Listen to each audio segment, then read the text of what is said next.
The security guard's eyes narrowed. "This area's off limits. You don't belong here." For a moment, silence swallowed the room. All eyes turned, some curious, some amused. Most indifferent, another black woman being told she's in the wrong place, but Amara didn't flinch. Not this time. She reached slowly into her coat pocket. Not with fear, but with purpose. One heartbeat, two, and then she pulled it out. The badge. Gold, gleaming, heavy with history. The room shifted. The air cracked. The security guard's face turned a shade paler, the bravado melting into something else. Uncertainty, regret, maybe even fear. "I'm with the FBI," Amara said calmly, placing the badge in his hand like a final piece of a puzzle he never saw coming. "And I'm exactly where I'm supposed to be." That moment, one frozen in time, wasn't about the badge. It wasn't about the job title. It was about every door that had ever been slammed in her face, every whispered comment, every time she was told she wasn't enough. It was about her. Just 20 minutes earlier, she was sitting in her car, hands trembling on the steering wheel, debating whether to walk into that room at all. Doubt gnawed at her ribs like a hungry animal. Was she strong enough? Would they see her or just her skin? Would they try to put her back into the box they built to keep women like her small, silent, scared? She almost turned the key in the ignition, almost gave in to the fear that had followed her for years. But something stopped her. Something louder than the voice of doubt. Her grandmother's words echoed in her ears. "Never dim your light to make others comfortable. Shine until they can't ignore you." And so she walked in. Head high, heart pounding. Ready. What happened next didn't just change the way others saw her. It shattered everything she once believed about herself. This isn't just a story about a woman with a badge. It's about the moment fear met fire and lost. Amara Daniels was born in the shadow of sirens and survival. Southside Chicago, 1993. The kind of neighborhood where dreams got swallowed by gunshots and opportunity felt like a rumor someone started just to be cruel. Her mother, Kendra, worked 2 jobs and still came home with hands too tired to hold anything but Amara's face while whispering, "You are not this neighborhood." Every night like a prayer, like a spell. But spells don't always protect you from reality. Amara's father was gone before she could say his name properly. One mugshot, one sentence, and years of silence followed. Her mom never badmouthed him, never explained, just that tired smile and a shrug that said, "Life be lifin' sometimes." From an early age, Amara saw the world not through rose-colored glasses but cracked glass, beautiful in pieces but never whole. School was supposed to be an escape, but when your zip code defines your education, you learn fast that some systems were never built for you. Still, Amara was sharp. Teachers noticed. She read ahead, asked questions that made people uncomfortable, and challenged rules that didn't make sense. But in every gifted class she fought to be in, she was one of one. The only black girl in rooms filled with polite stares and unspoken assumptions. At 13, she learned how to navigate invisibility. If she was quiet, they called her well-behaved. If she had an opinion, she was aggressive. It didn't matter that her GPA was a 4.0. It didn't matter that she was captain of the debate team or tutoring kids 2 grades above her. They saw what they wanted to see. The hardest part wasn't the racism. It wasn't even the poverty. It was knowing she had the potential, the drive, but constantly feeling like she needed permission to prove it. She got her first job at 15, stocking shelves at a corner store that doubled as a hangout spot for the lost and forgotten. She saw everything there. Addicts, dealers, kids with eyes too old for their age. It was where she learned to read people like books and spot trouble before it had a name. She wasn't scared. She was observant. Always had been. By 17, she had a full scholarship offer from a small liberal arts college in Ohio. Her guidance counselor almost dropped the phone when she heard, "You really did it, Amara," she said, holding back tears. But getting in was only half the battle. Staying in was a different war altogether. College was another planet. One where students talked about gap years in Europe, and debated politics over oat milk lattes. Amara smiled through it all even when she couldn't afford textbooks and survived on peanut butter sandwiches for weeks. She had one suitcase, 3 pairs of jeans, and the constant whisper in her mind, "Don't blow this." She didn't party. Didn't slip. While other students floundered in existential crises, she worked 3 jobs and studied like her life depended on it, because it did. Her major? Criminal justice with a minor in psychology. She didn't want to be a cop. She wanted to understand the system that broke people like her father, that failed boys she grew up with, that made survival feel criminal. By the time she was 21, she'd interned with a public defender's office and worked alongside grassroots organizers trying to keep young black kids out of the pipeline to prison. Her work was raw, messy, exhausting, but it lit a fire in her. The system didn't just need change, it needed to be shaken. One night during her junior year, she was walking back to her dorm after a late shift when a campus security officer stopped her. No reason, no explanation, just, "You don't look like you belong here." That night, something inside her broke, but another part hardened. She filed a report. She made noise. And when the administration tried to quiet her, she made more noise. Local news picked it up. Some students rallied. Others called her too angry, but Amara didn't back down.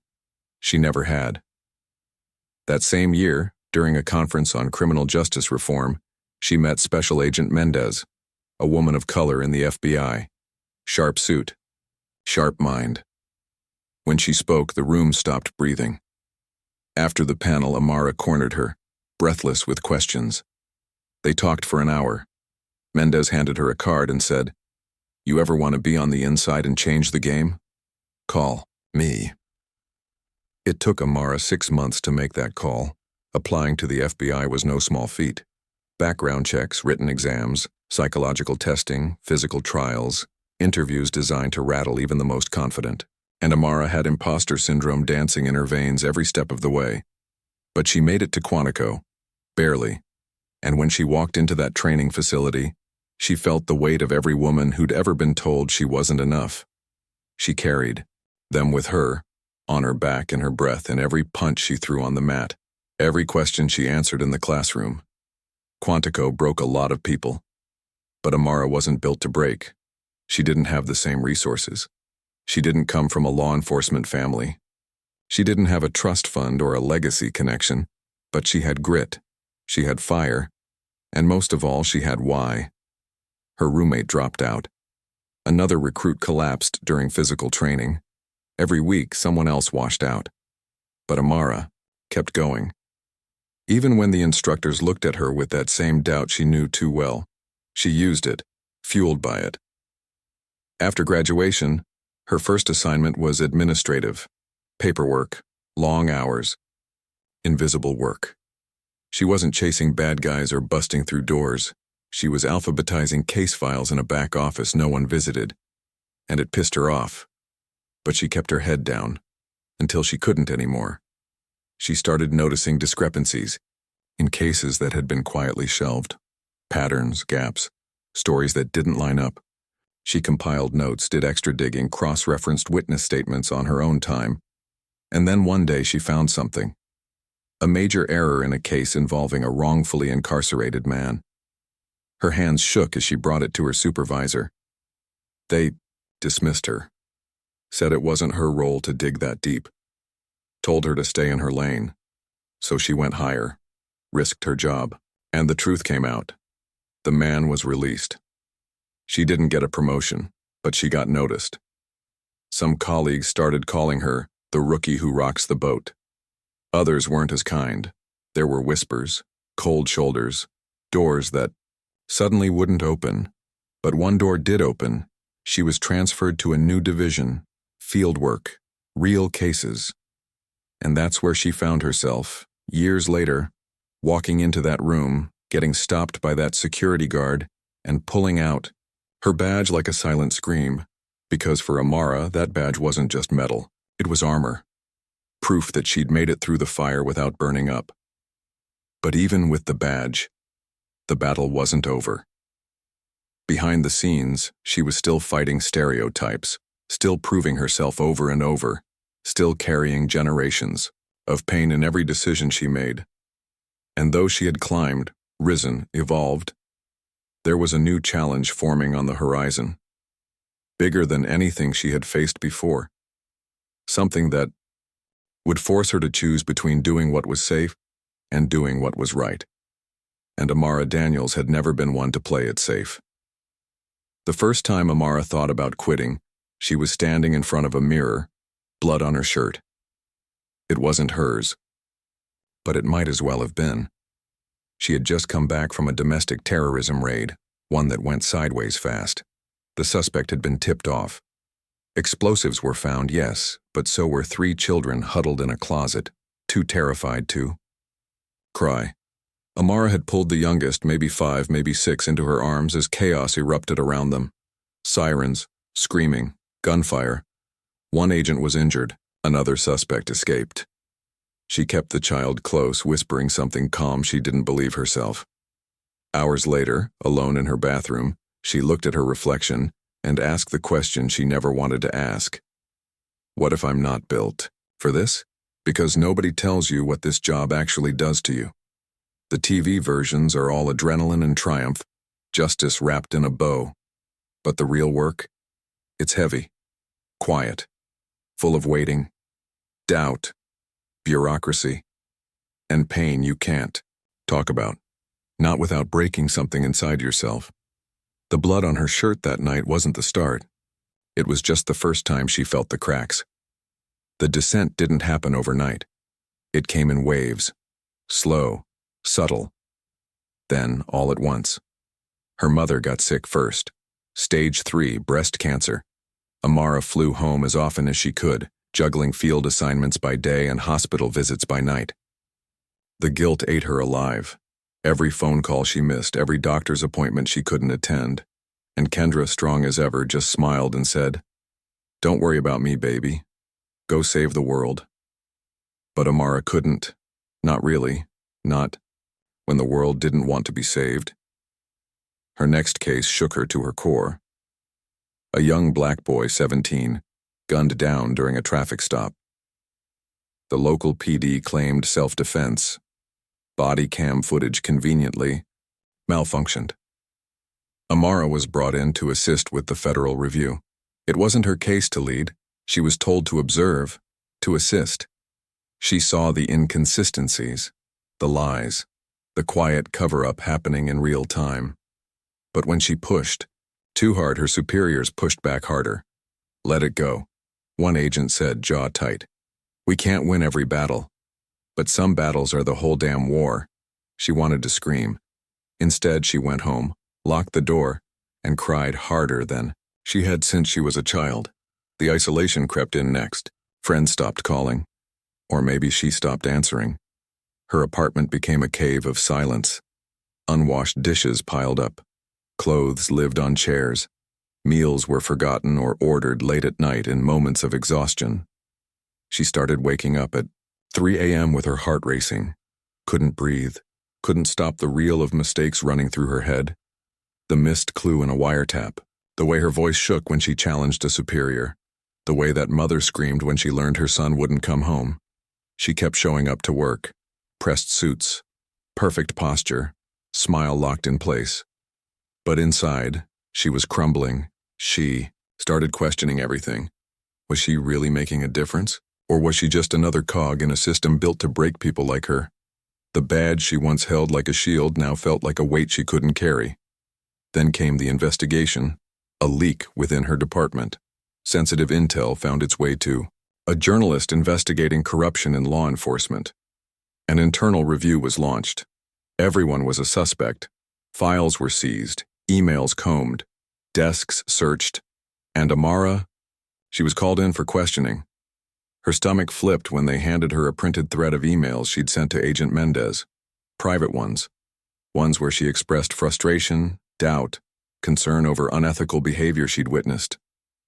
"Do you consider these emails professional?" the internal affairs officer asked coldly. She sat frozen. The air left her lungs. They were trying to pin it on her. It didn't matter that she didn't leak anything. It didn't matter that she had followed protocol. All that mattered was that she'd spoken up, and that made her dangerous. They placed her on administrative leave pending review. No badge, no gun, no field work, just silence. That was her rock bottom. Her mother's condition worsened. Bills piled up, her savings dwindled, and worst of all, that voice returned, the one that used to whisper in high school classrooms, in college dorms, even in Quantico training halls.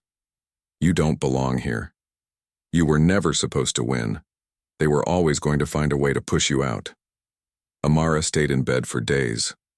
Phone off, curtains drawn. She couldn't look at herself. Couldn't imagine trying to explain to the little girl she once was, full of fire and defiance, that this is where it ended. She replayed the sacrifices, the birthdays missed, the relationships lost, the fear, the rage, the silence. And for what? To be scapegoated? Suspended? Forgotten? She almost called it. Almost drafted the resignation letter. Wrote the first line, "To whom it may concern, I hereby tender my resignation." But something stopped her. Her mother. In the quiet of the hospital, with machines beeping gently around her, Kendra Daniels looked her daughter in the eyes and said, "Don't let them break you, Amara. I didn't raise you to be broken. I raised you to be dangerous." Amara hadn't cried in front of her mother in years, but that day she did, and after the tears came silence, and after the silence came fire. The next day she pulled herself up, physically, emotionally, mentally. She made coffee. She cleaned her apartment. She read every piece of policy, every internal regulation regarding whistleblower protection, and every clause in the employee code of conduct. She realized something important. They were hoping she'd disappear. They weren't planning to fire her. They were waiting for her to quit. And that's exactly why she wouldn't. She hired a lawyer. She filed her own report. She submitted a formal complaint with documentation of every moment she had witnessed misconduct, bias, negligence. She didn't name names out of vengeance. She named them because truth mattered. And while the process was slow and the threats were subtle, anonymous messages, cold glares, subtle shifts in office dynamics, she stood her ground. Because if the system was going to come for her, she'd meet it head on. The turning point didn't come with fanfare. It came in a quiet meeting room, beige walls and bitter coffee, her lawyer at one side, 2 federal investigators across the table. They reviewed everything. Weeks passed, then months. She didn't know if she'd ever be reinstated. She didn't know if she'd ever wear the badge again. But for the first time in a long time, she felt clear. This wasn't just about her anymore. It was about every black woman who walked into a room and was asked to prove herself before she even spoke. It was about every rookie who swallowed her voice to survive. It was about justice, not the TV kind, but the real kind. The kind you fight for even when it feels like the world is standing against you. Even when it feels like you're standing alone. Then came the call. Not from HR, not from her supervisor, from Agent Mendez. "I read the report," she said. "You shook the tree." Hard. Amara braced herself. "Did I make a mistake?" There was a long pause. Then Mendez answered, voice steady. "No. You made history." The Bureau didn't admit fault. They never do. But her leave was lifted. Her record cleared. She was quietly reassigned to a new task force, one that specialized in civil rights. Investigations. They thought that would quiet her. They were wrong. Amara came back different, sharper, louder, unapologetic. She didn't just take up space, she owned it. She mentored new recruits, pushed for policy changes, raised her voice in meetings. And when she saw injustice, she didn't flinch. She had lost almost everything, her peace, her money, her health, her hope. But what she found in the fire was unshakable. Her why was clearer than ever. Not just for the badge, not for the institution, but for the kid in the closet, the mother in the hospital, the boy whose story they tried to erase, the girl from Southside Chicago who was never supposed to survive, let alone rise. and most of all, for herself. Because if there's one thing the struggle taught her, it's this: power is never given, it's taken, earned, fought for. And Amara Daniels, she wasn't done fighting, not even close. Amara's life changed with one phone call. Assistant Director Sharon LeClaire offered her a choice: stay in her current position with the FBI or lead a newly formed task force focused on civil rights violations. This was the opportunity she had longed for, but it was also a risk. For days, Amara wrestled with the decision. She thought of the times she'd been overlooked and underestimated, but her instincts told her this could be her moment to make a real difference. With encouragement from her mother and a deep desire to fight for justice, she finally agreed. On her terms, she demanded a diverse team, full transparency in all cases, and real protections for whistleblowers. LeClaire accepted without hesitation. Amara's new team wasn't made of the perfect, polished professionals she expected, but they were real. They'd all been burned by the system, and now they were ready to fight back. They took on their first case, a Muslim teenager wrongfully accused of terrorism, and exposed a tainted investigation, eventually getting him exonerated. Amara realized this wasn't just about getting back at the system. It was about rebuilding it from the inside, fighting for those who had no voice and showing up every single day. Despite setbacks, political pushback, and constant threats, Amara stood firm. The work wasn't easy, but it had purpose. She had found her fire again, and it was burning brighter than ever. Months later, speaking at a justice reform conference, Amara shared her journey. She spoke of the low moments, the failures, and the turning point when she almost gave up, but instead chose to rise. She didn't just change her own life, she became the change. This shortened version covers the key turning point in Amara's journey, when she decided to accept LeClaire's offer and transform the system, all while staying true to herself. Amara Daniels had always believed in the power of change. But now, after everything she had been through, she had become that very change. The decision to take control of her destiny and pursue justice wasn't just a career shift. It was a new way of living. A choice that would redefine her purpose and set her on a path of remarkable transformation. The first few months in her new role had been nothing short of grueling. The weight of the responsibility was heavy, and the pressure to succeed was always present, but Amara welcomed it. Every morning she woke up with a renewed sense of purpose. She had stepped into a space where she could make a difference, and nothing was going to stand in her way. Her first major victory came when she and her team successfully exposed a corrupt police department involved in a series of wrongful arrests. Amara had poured countless hours into the case, gathering testimonies, scrutinizing evidence, and navigating the complex web of lies. When the truth finally emerged, it was like a door had been thrown wide open. The media attention was intense. But this time Amara didn't hide from it. She embraced it. She was the voice of the victims, the unwavering force pushing for justice. Her credibility had been restored, and she wasn't going to squander it. She became the face of a new era in law enforcement, where accountability and transparency were paramount. But success didn't just come from big cases. It came from the quiet moments, too, the small victories that often went unnoticed. Like the time Amara took the time to mentor a young investigator who had been doubting herself. She saw potential in her, reminded her of her worth, and taught her how to push through the tough days. Months later, that same investigator brought her first major case to the table, a case that went on to reshape their department's approach to racial profiling. That moment was more than a win for the case, it was a win for the entire team. By the time Amara reached the one-year mark in her new role, the transformation was evident. Not only had she secured multiple high-profile convictions and exposed systemic corruption, but her work was beginning to influence the way law enforcement viewed justice. She wasn't just solving cases. She was reshaping the landscape of the justice system. She had become a symbol of resilience and reform. The biggest shift came when she received a call from the Department of Justice.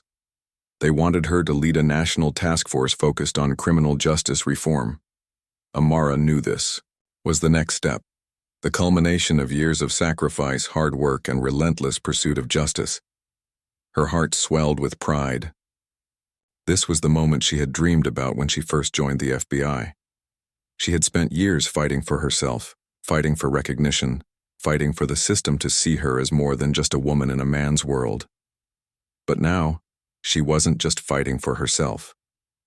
She was fighting for everyone who had ever been wronged, ignored, or denied justice. The transition into her new role was seamless. Amara was no longer a newcomer trying to prove her worth. She was now a leader, respected by her colleagues and feared by those who continued to operate in the shadows. Under her guidance, the task force made tremendous strides. They tackled issues like police brutality, sentencing disparities, and wrongful convictions. The work was difficult. The stakes were high, but Amara had proven time and time again that she could handle it. Her team was a reflection of her own journey. Each person had their own struggles, their own scars, but together they were unstoppable. They had learned from Amara's resilience, and they trusted her completely. Together they were creating a new narrative, one where justice was not just a privilege but a right for all. And then there was the moment when Amara received a letter from Vanessa Bell, the mother of Marcus Bell, the young man whose case had sparked Amara's journey. It was a thank you letter, of course, but it was more than that. Vanessa wrote about how Amara's determination had given her hope again, how her tireless pursuit of justice had not only secured a conviction, but also restored her faith in the system. Tears welled up in Amara's eyes as she read the letter. She had never imagined that her fight for one case could ripple out and impact so many others. But now it was clear. Her work was more than just about solving cases. It was about healing communities, building trust, and showing people that the system could work for them. As Amara stood on stage at the annual FBI conference, receiving an award for excellence in justice reform, she looked out at the audience. They were clapping, but in that moment it wasn't the applause she cared about. It was the faces in the crowd, the young women and men who were sitting there, eyes wide, hoping for a chance to make their own impact. She realized that her transformation wasn't just about her anymore. It was about them.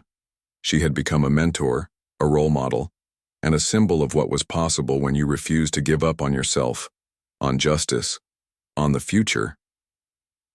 Later that night, as she stood alone in her office, looking out over the city that had watched her rise from the ashes, Amara allowed herself a moment of quiet reflection. She thought back to the young woman who had started out in that dingy, neglected office, unsure of whether she had a place in the world. That woman would hardly recognize the person she had become. She had faced the darkness. She had fought back against the forces that tried to silence her. And now she stood in the light, stronger, wiser, more determined than ever. But even more importantly, she had transformed the world around her. She had proven that one person's voice, when fueled by passion, integrity, and courage, could change everything. Her journey wasn't over. There were still battles to fight, still work to be done. But as she walked out of her office and into the world that awaited her, Amara knew one thing for sure. She wasn't just surviving anymore. She was thriving. The world had become her canvas, and she was ready to paint it with truth, justice, and transformation. This section illustrates Amara's triumph over adversity, showcasing the results of her hard work and perseverance. It demonstrates not only her personal growth, but the broader impact of her actions on the justice system and the lives of those around her. Amara Daniels's journey is a powerful reminder that the path to transformation is never easy. She faced obstacles that seemed insurmountable, moments of doubt, fear, and frustration. But through it all, she found the strength to push forward, to embrace her purpose, and to rewrite the story of her life. Her success wasn't an accident. It was a result of perseverance, determination, and the unwavering belief that she could make a difference no matter the odds. If Amara's story teaches us anything, it's that our struggles do not define us. They are merely stepping stones to something greater. Every challenge we face is an opportunity for growth, an invitation to prove to ourselves that we are capable of more than we ever imagined. So what about you? What struggles have you faced and how have they shaped who you are today? What dreams have you put on hold believing they were out of reach? Now is the time to reflect and take action. Just like Amara, you have the power to transform your life. It starts with one decision, one moment when you choose to rise above your circumstances and take control of your future. Don't let fear or doubt hold you back. It's never too late to pursue your dreams, to step into the life you've always imagined. Remember, every step you take forward, no matter how small, is a victory. Now I want to hear from you. What is the first step you're going to take toward your own transformation? Share your thoughts, your challenges, or your triumphs in the comments below or on social media. Let's start a conversation about the power of change, the strength we all have inside, and how we can support each other on this journey. If Amara can transform her life and the world around her, so can you. So, what's stopping you? Take that first step today, and let's inspire each other to keep moving forward. Your story is waiting to be written. Are you ready to write? This conclusion wraps up Amara's journey with a reflective, motivating message, inviting the audience to consider their own paths to transformation. The call to action encourages engagement, urging them to share their stories and take the first step toward change.